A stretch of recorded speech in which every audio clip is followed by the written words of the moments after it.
On the day her adopted daughter was supposed to shine, Margaret Lewis stood outside the grand hall clutching a simple white envelope like it carried her entire soul. Inside wasn't just a piece of paper, it was a fortune, $60 million she had saved in secret over a lifetime of sacrifice. She had dreamed of this moment, dreamed of placing it in her daughter's hands with trembling joy. But instead of being welcomed, she was told she didn't belong. Her daughter Hannah, dressed in pearls and satin, looked her in the eye and whispered through clenched teeth, "You're embarrassing me. Leave before you ruin everything." The words cut sharper than any blade. Security moved in, guests averted their eyes, and Margaret walked away. Her chest heavy with shame, the envelope pressed tight in her palm. But this story didn't begin in that glittering ballroom.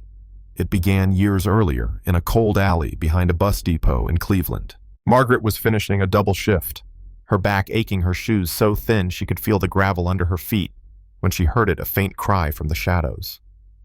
She followed the sound and found a bundle of rags trembling against the wall. She pulled back the cloth and saw a baby girl, pale, abandoned, still fighting to breathe. For one long moment, Margaret froze. She barely had enough to feed herself, but she whispered, "If I walk away, this child won't see tomorrow." And so she didn't walk away. She scooped that little baby into her arms, her warmth silencing the sobs. She named her Hannah because she believed this child was meant to be her clear purpose in life. The years that followed were hard. Margaret worked mornings scrubbing office floors, evenings tending to the elderly, nights folding laundry until her hands cracked from bleach. She was ridiculed by neighbors who muttered, "She's crazy raising a child that isn't even her blood." Sometimes those words were spit right at her face. But Margaret never answered with anger. She simply lifted her chin, squeezed Hannah's hand tighter, and kept walking. When Hannah needed glasses, Margaret skipped meals to pay for them. When she wanted piano lessons, Margaret sold the only jewelry she had left, her wedding ring. When Hannah asked for a pair of shiny shoes for the school dance, Margaret worked 3 nights straight without sleep to afford them. Every sacrifice carved deeper lines into Margaret's face, but she told herself it was worth it. Her daughter would shine brighter than she ever could. What no one knew was that while Margaret gave everything, she was also quietly saving. Every paycheck, no matter how small, she tucked a sliver away.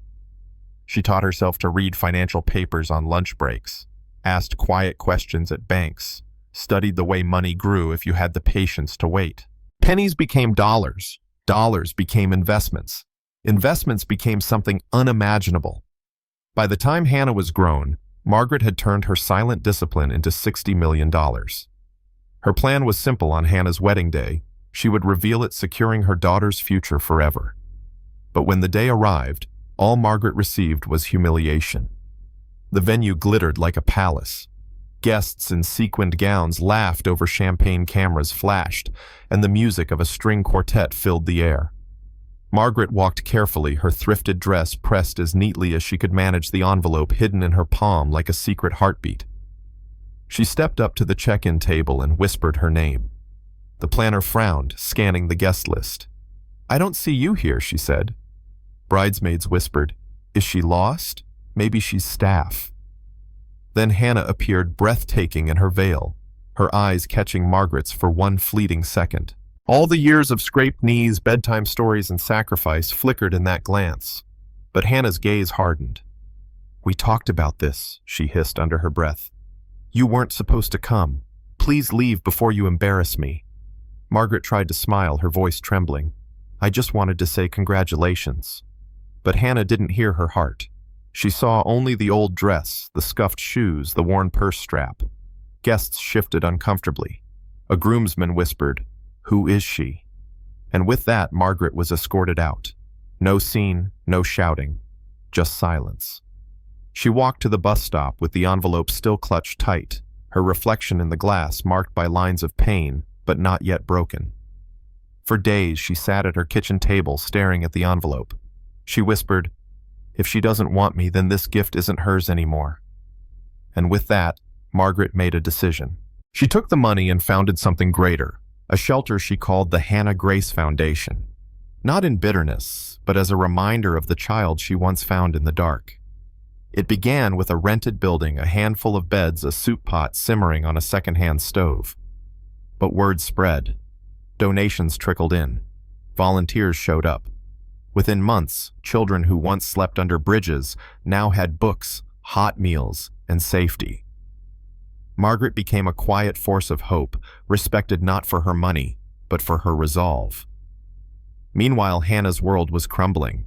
Her new husband, Ethan, had charm in public, but venom behind closed doors. At first, it was small things mocking the meals she cooked, snapping at her for laughing too loudly. Then came the late nights, the smell of perfume that wasn't hers. By the third month, bruises hid under makeup. By the fifth, paparazzi caught him kissing another woman in his car.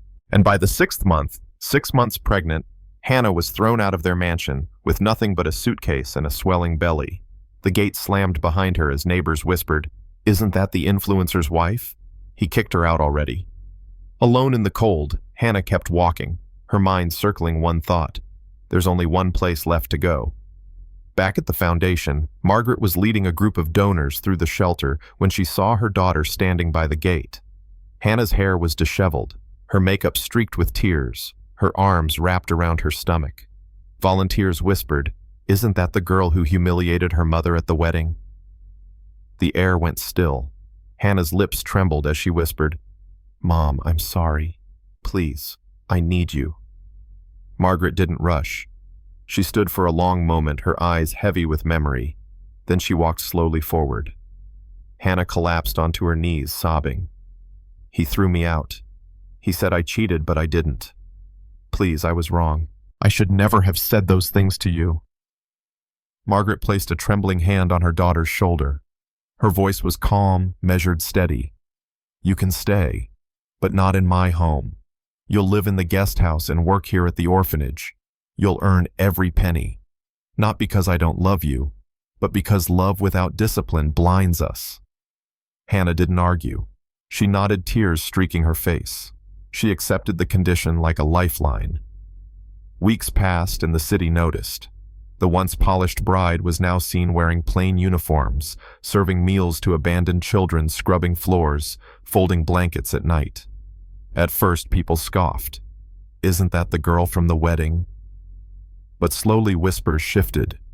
They saw her bending to tie a child's shoe, staying late to read bedtime stories, her own stomach heavy with life. Something in her was changing. Margaret watched from the sidelines, not with bitterness, but with a quiet resolve. She had given Hannah everything once: love, sacrifice, even fortune. This time, she was giving her the chance to rebuild through humility, through work, through grace. The night Hannah gave birth, Margaret stood just outside the hospital room. She heard the baby's first cry and closed her eyes. A long breath escaped her lips. Life had come full circle. The woman once cast out was now the one holding the door open. And that's the truth about love. It isn't blind, it isn't revengeful, it isn't always easy. Sometimes the greatest gift isn't money or mansions or fame. Sometimes the greatest gift is the second chance to grow, even if it begins in the guest house. Now I want to ask you, what would you have done? Would you have let Hannah back in? Or would you have left her to face the same cold world she once forced on her mother?